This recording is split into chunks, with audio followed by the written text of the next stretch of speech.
അമേരിക്കയിലെ ഒരു വലിയ പ്രതിസന്ധി തുടരുന്ന ഒരു സാഹചര്യം നമ്മൾ പ്രേക്ഷകർക്ക് എല്ലാവർക്കും അറിയാലോ. ഷട്ട് ഡൗൺ ഒരു നിലനിൽക്കുന്ന ഒരു സാഹചര്യം. 21-ാം ദിവസത്തിലേക്കാണ് ഈ ഷട്ട് ഡൗൺ നീണ്ടു നിൽക്കുന്നത്. ഈ ധനാനുമതി ബില്ല് ഇങ്ങനെ സെനറ്റിൽ വീണ്ടും പരാജയപ്പെടുന്ന ഒരു സാഹചര്യം തന്നെയാണ് നിൽക്കുന്നത്. ഏകദേശം 11-ാം തവണയാണ് ഈ ബില്ല് പരാജയപ്പെടുന്ന ഒരു സാഹചര്യം ഉള്ളത്. അത് ബാധിക്കപ്പെടുന്നത് ലക്ഷക്കണക്കിന് സർക്കാർ ജീവനക്കാർക്ക് കൂടിയാണ്. അവർക്ക് ശമ്പളം ലഭിക്കുന്നില്ല എന്നുള്ളത് തന്നെയാണ് ഏറ്റവും വലിയ പ്രതിസന്ധിക്ക് കാരണമാകുന്നത് ഈ ഒരു ഘട്ടത്തിൽ. അങ്ങനെ അമേരിക്ക വല്ലാത്തൊരു പ്രതിസന്ധിയിൽ നിലനിൽക്കുന്ന ഒരു സാഹചര്യത്തിൽ സെനറ്റിൽ വീണ്ടും തുടർച്ചയായി ഈ ബില്ല് പാസ്സാക്കപ്പെടുന്നില്ല. ഇത് വീണ്ടും പരാജയപ്പെട്ടുകൊണ്ടിരിക്കുന്ന ഒരു സാഹചര്യം നിലനിൽക്കുന്നൊരു ആണ് നമ്മൾ കാണുന്നത്. അജയ് ചേരുന്നുണ്ട് വിവരങ്ങളുമായി. അജയ്, ഇങ്ങനെ തുടർച്ചയായി ഈ ബില്ല് സെനറ്റിൽ പരാജയപ്പെടുന്നു. 21-ാം ദിവസത്തിലേക്ക് അമേരിക്ക ഷട്ട് ഡൗണിലേക്ക് നീങ്ങുന്നൊരു സാഹചര്യം. ശമ്പളമില്ല സർക്കാർ ജീവനക്കാർക്ക്.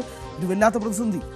അതെ, തീർച്ചയായിട്ടും ഹരി. അമേരിക്കയുടെ ചരിത്രത്തിലുള്ള ഏറ്റവും വലിയ രണ്ടാമത്തെ ഷട്ട് ഡൗണിലേക്കാണ് ഇപ്പോൾ നിലവിൽ നീങ്ങിക്കൊണ്ടിരിക്കുന്നത്. ഇതിനു മുൻപേ ട്രംപ് ആദ്യത്തെ തവണ അധികാരത്തിൽ കയറിയ സമയത്തായിരുന്നു ഒരു വലിയ ഷട്ട് ഡൗൺ അമേരിക്ക നേരിട്ടത്. അന്ന് 35 ദിവസത്തെ ഷട്ട് ഡൗൺ ആയിരുന്നു. എന്നാൽ എടുത്തു പറയാനുള്ളത് അന്നെല്ലാം നേരിട്ടത്, അതിനു മുൻപേ 1995 ഷട്ട് ഡൗൺ നേരിട്ടിരുന്നു. അതും വളരെ ദീർഘമേറിയതായിരുന്നു. എന്നാൽ അന്നെല്ലാം ഉണ്ടായത് ഒരു പാർഷ്യൽ ഷട്ട് ഡൗൺ ആണെന്ന് നമുക്ക് കാണാൻ സാധിക്കും. എല്ലാ മേഖലയും ഇത് ബാധിച്ചിരുന്നില്ല.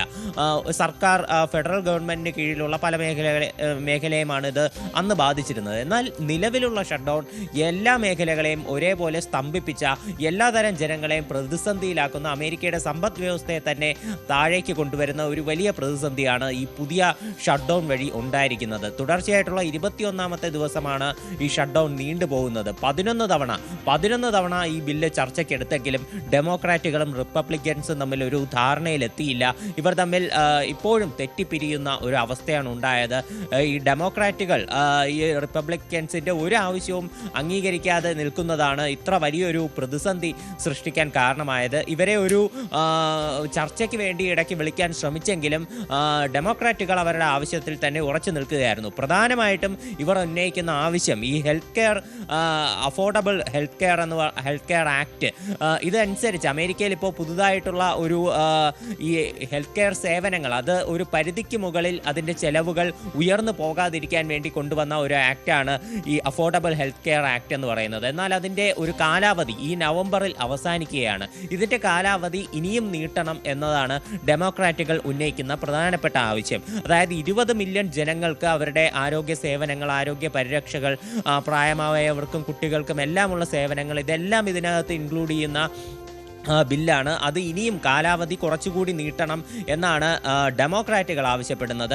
എന്നാൽ റിപ്പബ്ലിക്കൻസ് പറയുന്നത് ഇത് ഒരിക്കലും ധനാനുമതി ബില്ലിൽ ഉൾപ്പെടുത്താൻ സാധിക്കില്ല, നിലവിൽ അതിലെ ചർച്ചകളൊക്കെ പിന്നീടാകാം എന്നാണ് റിപ്പബ്ലിക്കൻസ് പറയുന്നത്. എന്നാൽ ഡെമോക്രാറ്റുകൾ ഒരു മറുവാദമായിട്ട് പറയുന്നത് ഇപ്പോഴത് മറ്റ് എല്ലാ ധനാനുമതി ബില്ലുകളുടെയും കൂടെ ഇത് പരിഗണിച്ചില്ലെങ്കിൽ റിപ്പബ്ലിക്കൻസ് ഒരിക്കലും ഇത് നടത്താൻ പോകുന്നില്ല എന്നൊരു വാദമാണ് ഡെമോക്രാറ്റുകൾ പറയുന്നത്.